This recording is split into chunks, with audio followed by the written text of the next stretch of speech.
కింద ఇంకొకటి చూస్తే వీణ నాదహిత గీతము అని రాసింది.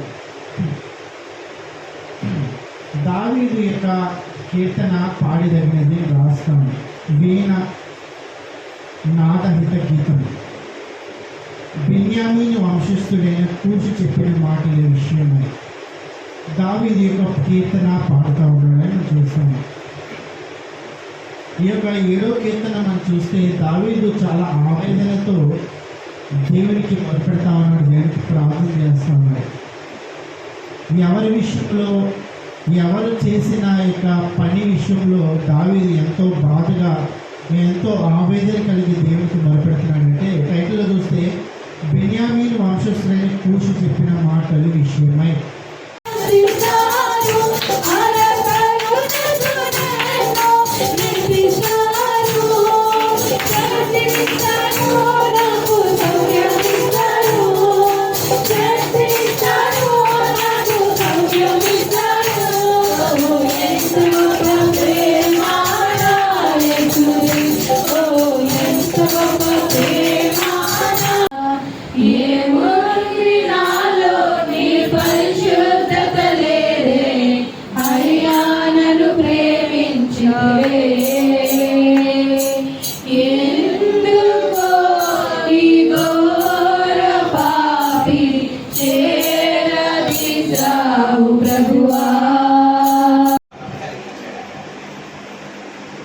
మరి అపోస్తల కార్యంతో ఉన్నాడు.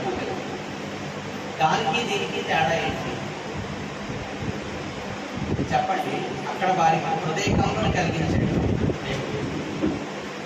2వ అధ్యాయము 46-47 వచ్చిందో చెప్తే వారి హృదయం ఎలా ఉందంటే యథార్థ హృదయంతో ఉంది. దేవునికి స్తోత్రం.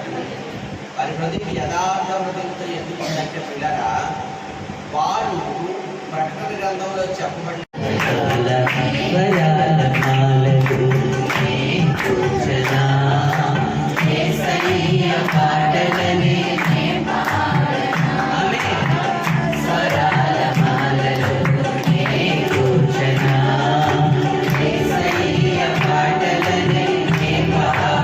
విధేయులయ్యారు.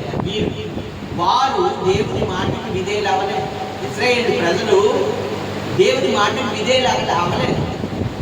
ఎన్నిసార్లు చెప్పినా తిరుగుబాటు స్వభావం, ఎన్నిసార్లు చెప్పినా దేవుని మీద తిరుగుబాటు చేసే స్వభావం కలిగి ఉండేవారు. కాబట్టి వారి హృదయంలో కంపనాలు కలిగించాడు, వారికి హృదయానికి కంపం కలిగించాడు, అదురు కలిగించాడు, వెదురు కలిగించడమే కాదు, వారికి రాబోయే అనేకమైన నష్టాల కోసం, కీడుల కోసం అక్కడ రాయించాడు దేవుడు.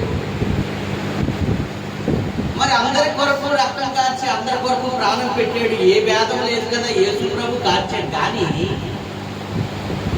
వినే మనుషులు యేసు రక్తమే మా జీవిత విజయం, రోగ దుఃఖ వ్యసనములను తీసివేయును. మా జీవిత విజయం ఎగురుతున్నది విజయ పతాకం. యేసు రక్తమే మా జీవిత విజయం, యేసుని నామమును చరింపగనే సాతాను సైన్యము ఒలుకుచున్నది. యేసుని నామమును చరింపగనే సాతాను సైన్యము ఒలుకుచున్నది. వ్యాధుల బలము నిర్మూలమైనది, వ్యాధుల బలము నిర్మూలమైనది.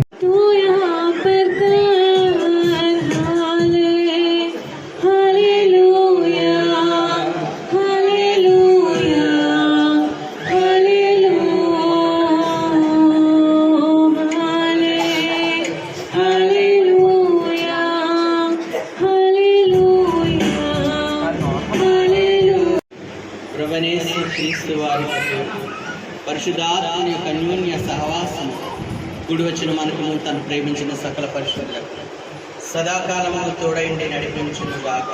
ఆమె యేసు రక్తమే ప్రవేశి రక్తమే ప్రవేశి రక్తం సంపూర్ణ విజయం కలుగును గాక.